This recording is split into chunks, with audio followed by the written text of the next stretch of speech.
Aunque en su partida de nacimiento figura el nombre de Mario Girotti, el planeta entero lo venera bajo el legendario seudónimo de Terence Hill, el rey indiscutible del spaghetti western que es Vin Diesel. Logró conquistar el cariño de millones de espectadores, y no precisamente por ser el típico vaquero rudo, sino por reinventar el género con una mezcla explosiva de mamporros y carcajadas que definió el cine de acción y comedia de toda una época.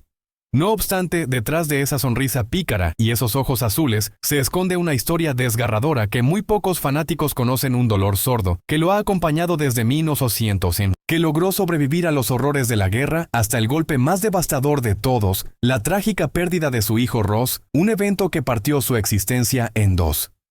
¿Qué fue lo que realmente sucedió en la vida de este ícono? Para entender al hombre hay que mirar a su niñez marcada a fuego por los conflictos bélicos.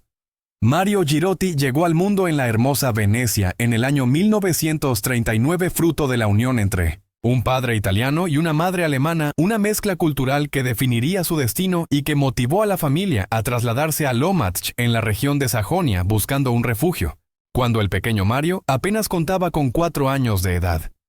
Sus progenitores creían ingenuamente que la vida rural los protegería del conflicto, pero la brutal realidad de la Segunda Guerra Mundial pronto los alcanzó, de la forma más cruda posible. Tras el infame bombardeo de Dresde, ocurrido a pocos kilómetros de su hogar, en febrero de 1945, el niño fue testigo directo del horror, escuchando el rugido de 1911, los aviones bombarderos surcando el cielo sembrando el pánico. La angustia era insoportable, especialmente porque su padre trabajaba en la ciudad atacada, y aunque milagrosamente salió ileso, la familia vivió una tortura psicológica. Al no tener noticias suyas hasta pasados varios días interminables. Aquellas imágenes y sonidos persiguieron a Mario en forma de pesadillas recurrentes durante años. Afortunadamente, poco después, regresaron a Italia y durante el Sinos, periodo de reconstrucción y paz de la posguerra, el destino le tenía preparada una sorpresa en el lugar menos pensado, su club de natación local. Fue allí donde la casualidad hizo de las suyas, ya que resultó que los padres de uno de sus compañeros de piscina trabajaban como asistentes de producción para el gran Dino Risi, uno de los maestros absolutos de la comedia a la italiana, lo que abriría una puerta inesperada. Corría el año 1951 cuando se anunció una convocatoria abierta buscando niños para actuar en la próxima gran producción de Risi titulada Vacanze col Gangster. Mario, acompañado por su madre, asistió al casting sin muchas pretensiones, pero regresó a casa con un papel importante bajo el brazo. Desde ese instante, su carrera despegó y se volvió un rostro habitual en las pantallas. Al principio, Mario veía la actuación simplemente como un medio para costearse sus estudios, pero admitió que no era algo que le saliera natural. De hecho, sufría muchísimo. En una reveladora entrevista con la edición italiana de Vanity Fair este año 2026, Hill confesó: "No me gusta, la verdad es que me aterra". Explicó que antes de llegar al set de grabación su ritmo cardíaco se disparaba hasta los 150 latidos por minuto, y a menudo le subía la fiebre debido a la ansiedad pura. "Tengo que hacerlo, es bueno para el sustento de mi familia", se repetía a sí mismo como un mantra para vencer el miedo. Es fascinante pensar que fue descubierto por un cineasta de la talla de Dino Risi en una simple competencia de natación, cuando solo tenía 12 años, transformándose casi de inmediato en un actor infantil reconocido al debutar en Vacanze col Gangster, interpretando a Gianni, el líder huérfano de la pandilla. "Estaban buscando un cabecilla para el grupo de chicos y me encontraron a mí", recordaría Girotti tiempo después con nostalgia. Así fue como Mario Girotti se adentró en la industria del celuloide. Su primer gran salto al protagonismo llegó con la película Guaglione en el año 1956, aunque su rostro ya empezaba a ser familiar, tras aparecer en cintas como Mamma Sconosciuta, también de 1956, y en otros proyectos destacados como Vagabondi dell'Estelle. Su talento le permitió compartir pantalla con gigantes de la época, participando en la Grande Strada Azzurra junto a Yves Montand y Alida Valli, así como en La Zarela en 1959, acumulando roles secundarios en producciones como Il Padrone delle Ferriere con Virna Lisi, Jukebox, Urli d'Amore y Aníbal, donde coincidió con Víctor Mature y un tal Carlo Pedersoli, quien años más tarde se convertiría en su inseparable compañero bajo el nombre de Bud Spencer. En esa época, Girotti también protagonizó Spavaldi e Innamorati y Seracella, una ligera comedia adolescente que le dio popularidad. Sin embargo, no tuvo problemas en volver a roles de soporte en filmes como Cartago en llamas y la producción bíblica José y sus hermanos, actuando junto a Jeff Chandler y Robert Morley bajo la dirección de Irving Rapper. La versatilidad de Girotti era innegable, aceptando papeles secundarios en fantasías como Las maravillas de mi Innocent, Aladino con Donald O'Connor, y dirigida por Henry Levin, y El maestro del terror Mario Bava, o en El dominó del terror con Rod Taylor. No obstante su gran consagración crítica, llegó en 1963 cuando ingresó por la puerta grande a la historia del cine de autor al conseguir un papel relevante en la obra maestra El Gattopardo, dirigida por el legendario Luchino Visconti. Pero su carrera no se limitó a Italia. Su dominio de idiomas le permitió trabajar en producciones alemanas y españolas como Pecado de Amor, junto a la diva Sara Montiel. Curiosamente fue su éxito en Alemania lo que paradójicamente le abrió la oportunidad de interpretar a personajes anglosajones en los numerosos westerns que Italia comenzaba a producir en masa, ambientados en un lejano oeste imaginario. En el año 1964, Mario regresó a Alemania para protagonizar una serie de películas de géneros muy variados, desde el cine costumbrista Heimatfilm hasta aventuras y, por supuesto, westerns, todos basados en las famosas novelas del autor alemán Karl May. Algunos de los títulos más recordados de esta etapa prolífica incluyen El último de los renegados, donde compartió créditos con Lex Barker, y 3 películas junto a la estrella de Hollywood de Stuart Granger, Los buitres, El príncipe del petróleo y Old Surehand. Además, su filmografía de la época se nutrió con apariciones en Disparos en 3/4 de tiempo y Duelo al atardecer junto a Peter Van Eyck. Es importante destacar que también desempeñó el papel principal en la producción austriaca La llamada de los bosques y en la épica Los Nibelungos. Y es que más allá de los sets de rodaje, es muy probable que Terence Hill disfrutara genuinamente de la gastronomía y cultura alemanas. Después de todo, el actor de cabellera rubia se crió en Alemania como hijo de padre italiano y madre germana, lo que le dio una identidad dual única. Cuando el pequeño Mario apenas tenía 4 años, Girolamo Girotti y su esposa Hildegard Timm, nacida en Dresde, tomaron la decisión de mudarse a Lommatzsch, una localidad ubicada no muy lejos de la actual capital del estado de Sajonia. Fue en este lugar donde la futura estrella del cine mundial experimentó en carne propia los devastadores bombardeos aliados de la Segunda Guerra Mundial. Incluso hoy en día, en pleno 2026, Terence Hill mantiene un vínculo íntimo y sentimental con sus raíces alemanas, y todavía es capaz de hablar su lengua materna con una fluidez envidiable y prácticamente sin acento extranjero. Fue entre los años 1965 y 1967 cuando Terence Hill vivió una transformación radical que marcaría su carrera para siempre. Los productores le exigieron que adoptara un nombre artístico que sonara anglosajón y fuera más comercial para el mercado internacional. Él eligió Terence Hill de una lista de opciones, en parte porque las iniciales T y H coincidían con el nombre de soltera de su madre Hildegard Timm, un homenaje silencioso. Aunque existe otra versión de la leyenda que asegura que el nombre de Terence fue seleccionado en honor a Publio Terencio Afro, un famoso comediógrafo romano cuyas obras el actor conocía y admiraba, dándole así un toque intelectual a su nueva identidad de vaquero. Sea cual sea la verdad, ese cambio de nombre fue el primer paso hacia la inmortalidad cinematográfica. Y hablando de las pasiones que marcaron la vida de Girotti, no podemos olvidar el romance que selló su destino personal. Fue precisamente el 23 de julio de 1967 cuando decidió unir su vida en matrimonio con la encantadora Loris Wickelbauer. Ella era una talentosa estadounidense de raíces bávaras, y el flechazo fue instantáneo como de película, pues se conocieron bajo el sol abrasador de Almería, en España, mientras ambos trabajaban en el rodaje de una de sus cintas, demostrando que el amor trasciende fronteras y guiones. En aquellos tiempos dorados, la leyenda que hoy conocemos como Terence Hill todavía se presentaba al mundo con su nombre de pila Mario Girotti, y estaba apenas comenzando a forjar su camino, ganando sus primeras cicatrices y experiencias actorales en el rudo mundo del espectáculo. Su escuela fue el polvoriento y desafiante género de los spaghetti westerns. Este galán, nacido entre los canales de Venecia, debía su físico envidiable y atlético a la estricta disciplina del canotaje deportivo, un deporte que esculpió su figura mucho antes de pisar un set. Aunque la crítica y los directores italianos juraban que su talento frente a la cámara se debía a un asombroso parecido físico con el héroe del oeste Franco Nero, había un problema de marketing que no podían ignorar: el nombre real del actor no tenía gancho. Sencillamente, Mario Girotti no sonaba lo suficientemente rudo ni comercial para conquistar las marquesinas globales. Para poder vender las películas al exigente público internacional, los productores decidieron que era hora de una transformación radical de identidad. Fue así como en el año 1967 se le entregó una lista con 20 posibles seudónimos, todos diseñados para sonar anglosajones y poderosos, y se le dio al joven actor la difícil tarea de elegir el nombre con el que pasaría a la historia. Tras mucho meditarlo, su dedo se posó sobre Terence Hill. La razón fue enternecedora y personal, ya que eligió ese nombre porque las iniciales coincidían perfectamente con las de su amada madre Hildegard Timm, rindiéndole así un homenaje secreto en cada cartelera. Curiosamente, la otra mitad de esta dupla legendaria, el inolvidable Bud Spencer, tampoco usaba su nombre real. De hecho, su identidad original era Carlo Pedersoli, pero su proceso de selección fue mucho más visceral y menos sentimental que el de su compañero.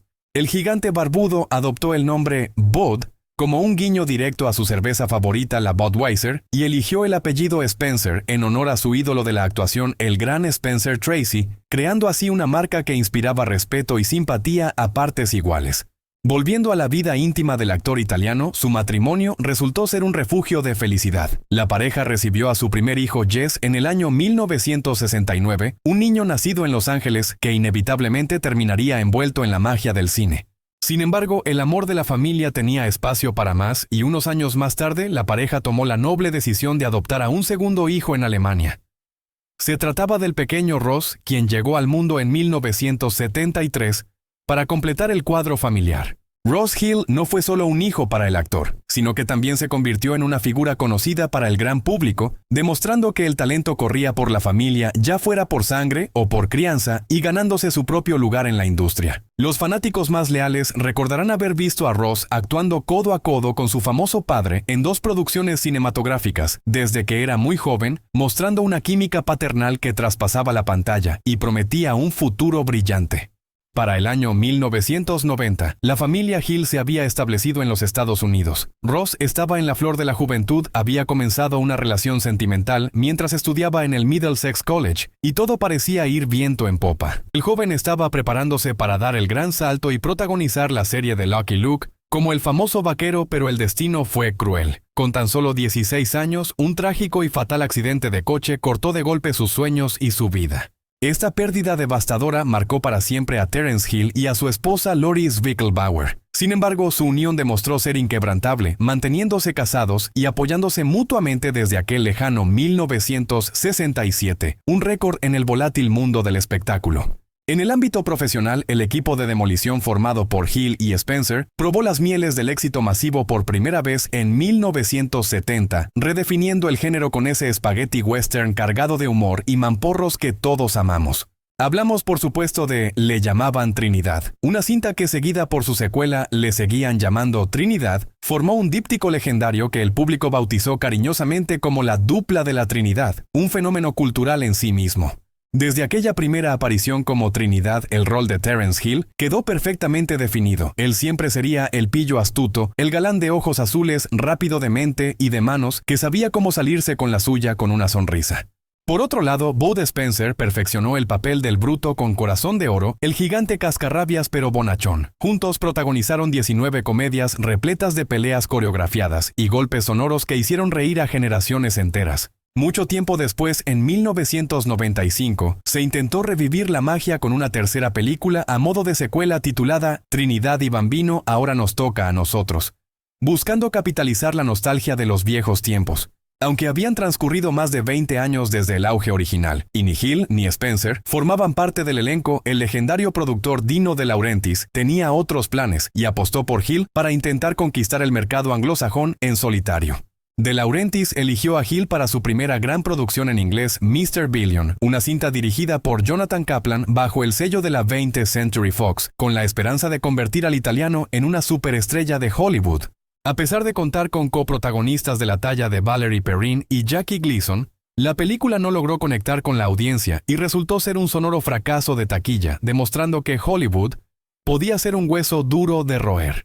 Tras regresar a Italia para rodar Dos superpolicías, con su inseparable Spencer Hill, decidió intentarlo nuevamente en el cine de habla inglesa con Marchar o Morir, un drama épico sobre la Legión extranjera francesa. Esta superproducción de $8 millones para Lord Grade, que contaba con estrellas como Gene Hackman y Catherine Deneuve, lamentablemente volvió a ser una decepción en recaudación, dejando claro que el público lo prefería en sus roles cómicos habituales. Un reportero que pasó tiempo en el set observó más allá de la fama y notó la innegable buena apariencia y el encanto natural y accesible de su sujeto, describiéndolo como una estrella que no necesitaba fingir para brillar. Este pícaro elegante, como lo llamó el periodista, resultó ser un ex campeón de deportes acuáticos que mantenía su físico gracias a un gimnasio completo, instalado en el granero de su residencia en los tranquilos Berkshires de Massachusetts. Además de su disciplina física, Hill insistía obsesivamente en realizar todas sus propias acrobacias y escenas de riesgo, rechazando el uso de dobles siempre que fuera posible, lo que demostraba su compromiso total con el realismo y la acción. En cuanto a su personalidad, el periódico Times, con un tono irónico, sugirió que debía ser más cauteloso con su actitud. Bromeaban diciendo que si realmente quería ser una gran estrella americana, tenía que dejar de ser tan amable. El artículo decía que la historia del cine exigía que dejara de confraternizar con los extras y de regalar sonrisas nerviosas a cualquiera que se le acercara. Según Hollywood, una estrella debía mantener cierta distancia y aire de superioridad. Se suponía que él debía aprender a ser duro, a exigir caprichos y a gruñirle al personal de vestuario si el traje no estaba listo al instante, comportándose como un verdadero divo en lugar de como un caballero educado. ¿Quién había oído hablar jamás de un actor cuyo nombre encabezaba los carteles corriendo de vuelta a su propio remolque para buscar un disfraz solo para ayudar al director a rodar una toma más rápido? Hill hacía esto para aprovechar la luz antes de que el sol del desierto se ocultara tras las nubes, demostrando una humildad y un profesionalismo que dejaban perplejos a los que estaban acostumbrados a los egos inflados de la industria. Ese actor sumamente complaciente y trabajador era Terence Hill. Tenía 37 años, en aquel entonces estaba en la cúspide de sus facultades y ya cargaba con un cuarto de siglo de experiencia cinematográfica a sus espaldas. Se había iniciado en el negocio del cine en su Italia natal siendo apenas un niño, y durante los años 60 se estableció firmemente en Europa, convirtiéndose en un rostro indispensable para la industria del entretenimiento del viejo continente. Su carrera floreció satisfaciendo el voraz apetito del público por los antihéroes de los spaghetti westerns, una fiebre desatada originalmente por el icónico Hombre sin nombre, interpretado por Clint Eastwood.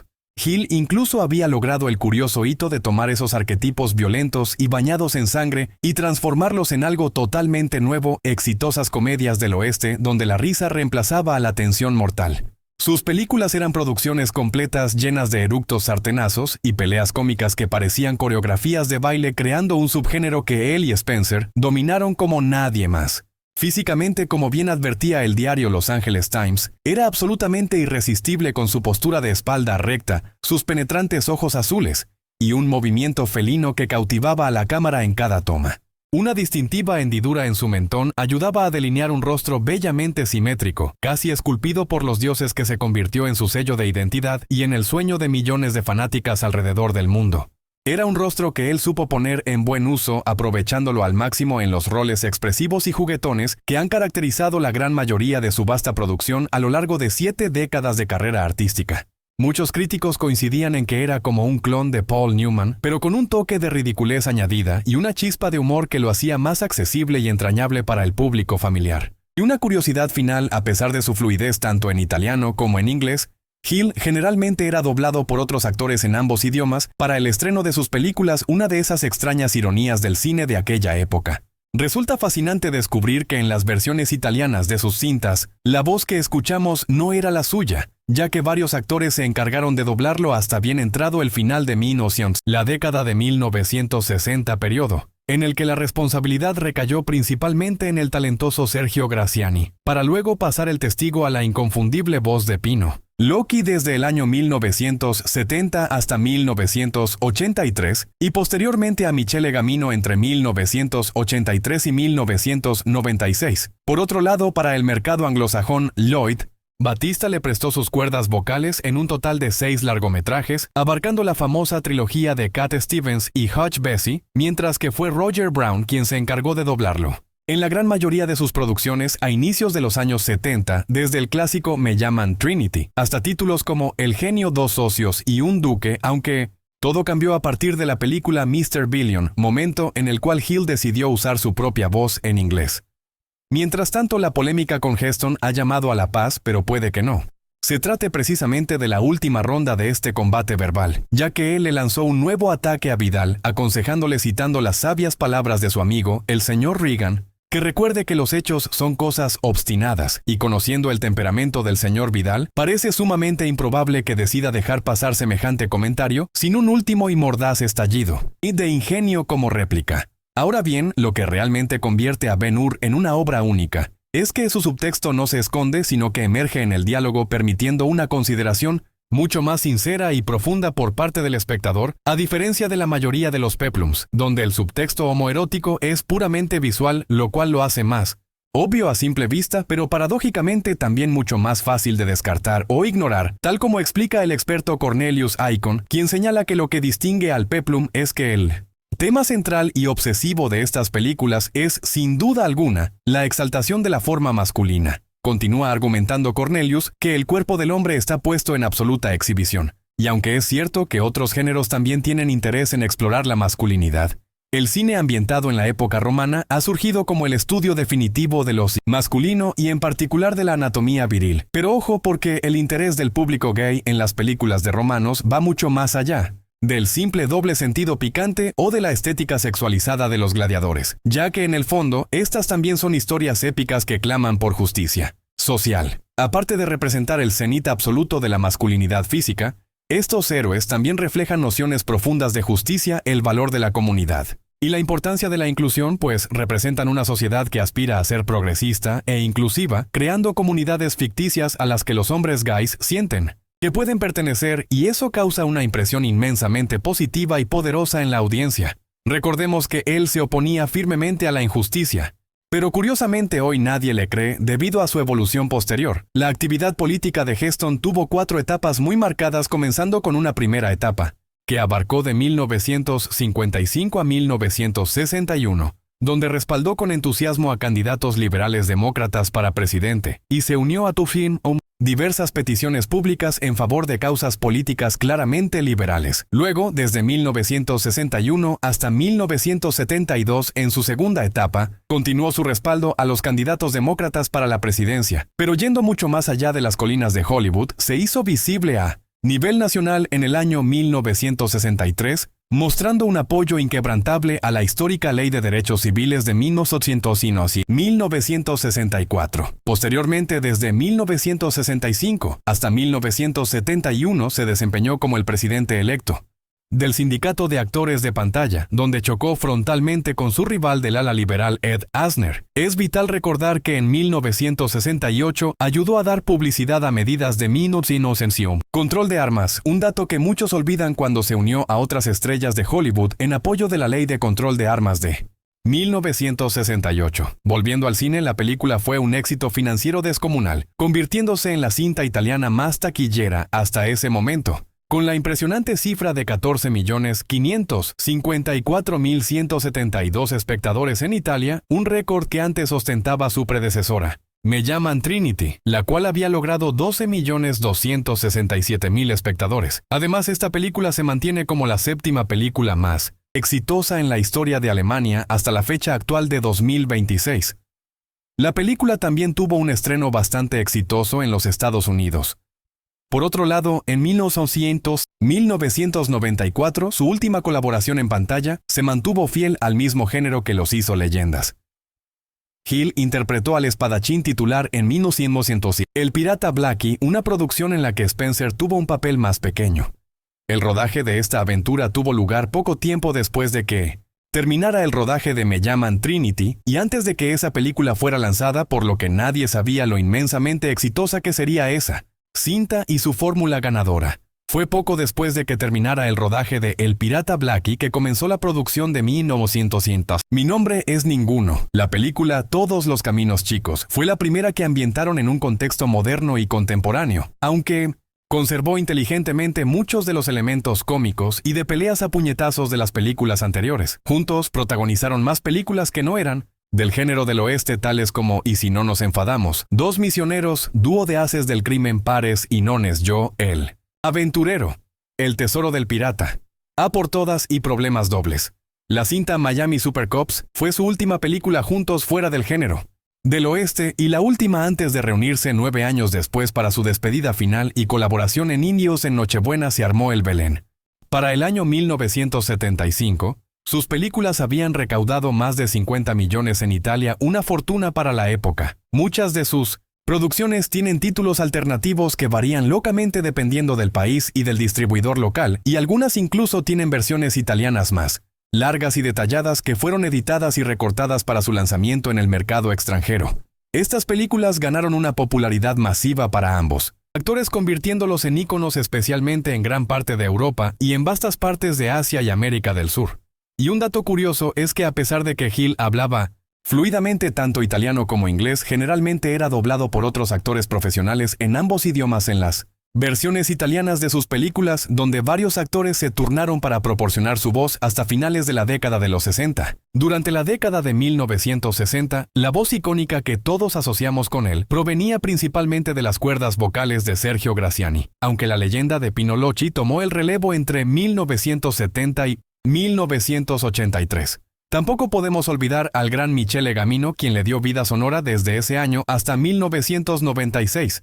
Sin embargo, para las versiones en inglés, Lloyd Battista prestó su talento en media docena de cintas, mientras que Roger Brown se llevó la palma doblando la inmensa mayoría de sus éxitos a comienzos de la década de los 70. Todo cambió a partir de El Señor de los Mil Millones. Desde ese momento, Hill decidió que era hora de usar su propia voz en inglés. Pero el golpe más duro no fue profesional sino personal: la partida de Bud Spencer. Aquello fue un terremoto emocional para Hill. Tras despedirse para siempre de su inseparable compañero de batallas cinematográficas, Terence se vio obligado a continuar su camino en solitario frente a los focos con el corazón roto. El propio Terence confesó ante los medios que estaba totalmente destrozado. No era para menos, había perdido a Bud Spencer, su cómplice, en incontables aventuras en la gran pantalla, y a quien consideraba su hermano. Sus palabras fueron desgarradoras al describir a su colega de aventuras: «He perdido a mi mejor amigo». Esa frase resume el dolor de un hombre que vio partir a su otra mitad artística y personal.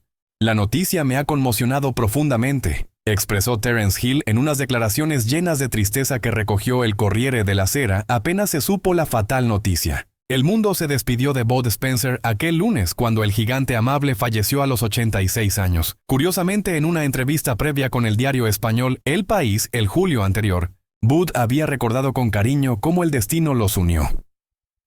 Se conocieron en el set de rodaje de una película que irónicamente iba a ser protagonizada por otro actor, Peter Martell. Pero el destino jugó sus cartas el día anterior al inicio. Martell sufrió una lesión en el pie tras una discusión, lo que le impidió rodar.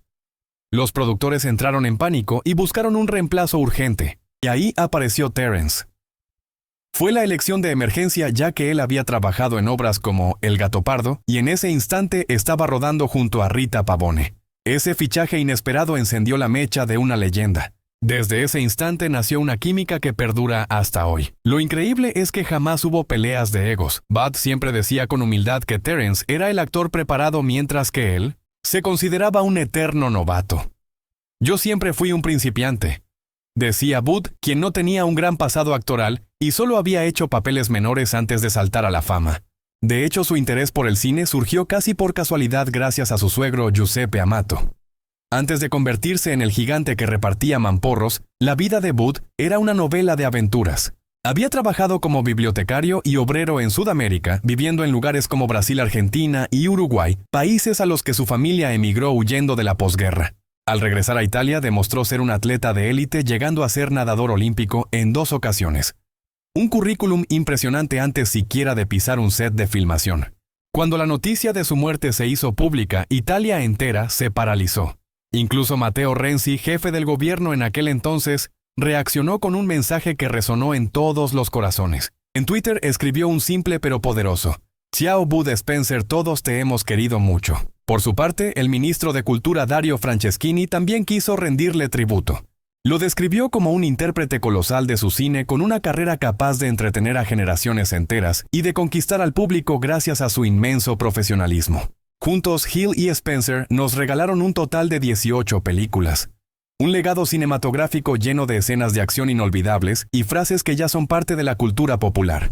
Tras ese triste junio de 2016, Terence tuvo que secarse las lágrimas y seguir trabajando en proyectos como la serie Don Mateo y su película tributo Mi nombre es Thomas. Pero amigos, la vida de Terence ya había sido golpeada por la tragedia mucho antes. El actor sufrió una depresión devastadora a raíz de la muerte de su hijo, un dolor inimaginable. Hablemos de los herederos de Terence, su hijo biológico Jess Hill, nacido en 1969, y su hijo adoptivo, el querido Ross Hill, que llegó al mundo en 1973.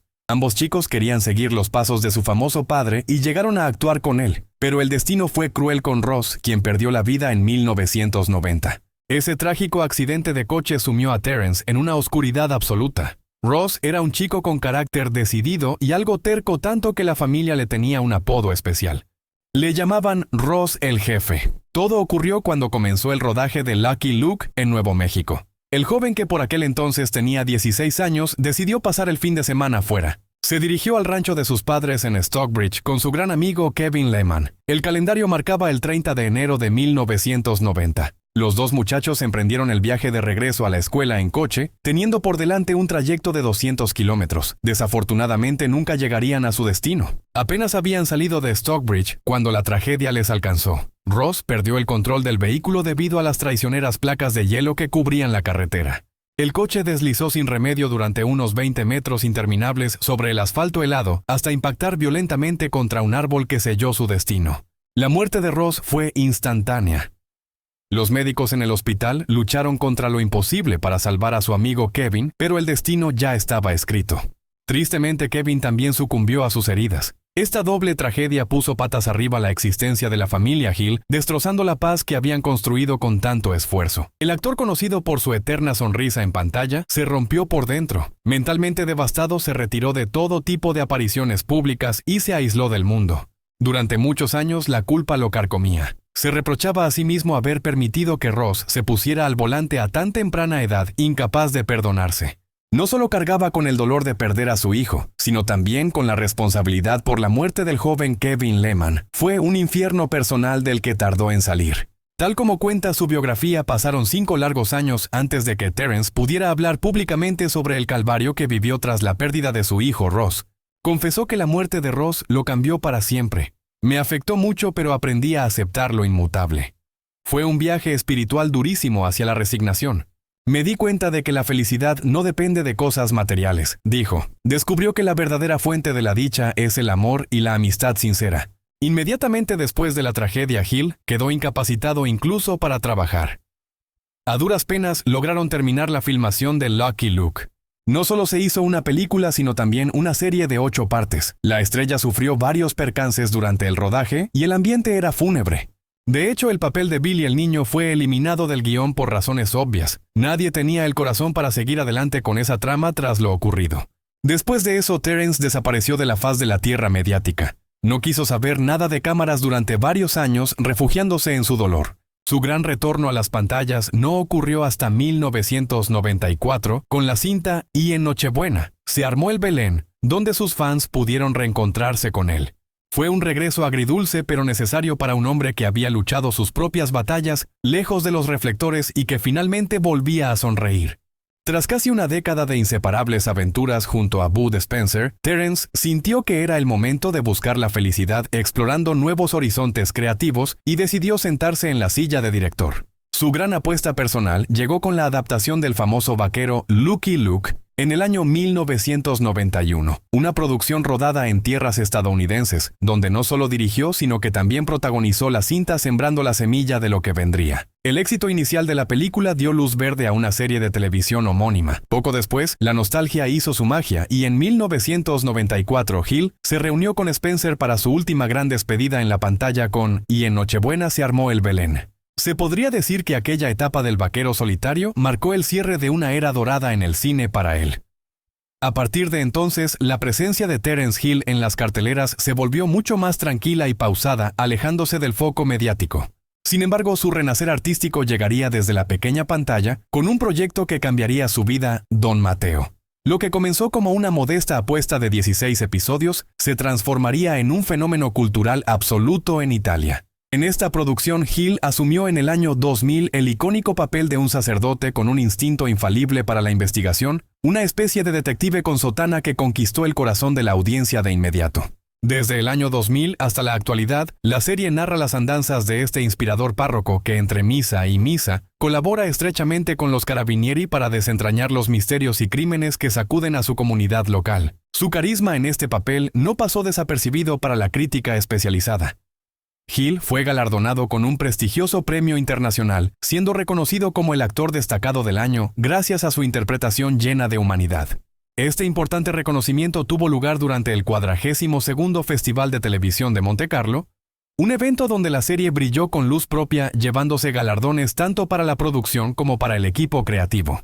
El triunfo fue un esfuerzo compartido, destacando la labor fundamental del productor Alessandro Giacchia, quien fue una pieza clave e indispensable para que este fenómeno televisivo alcanzara tal nivel de excelencia.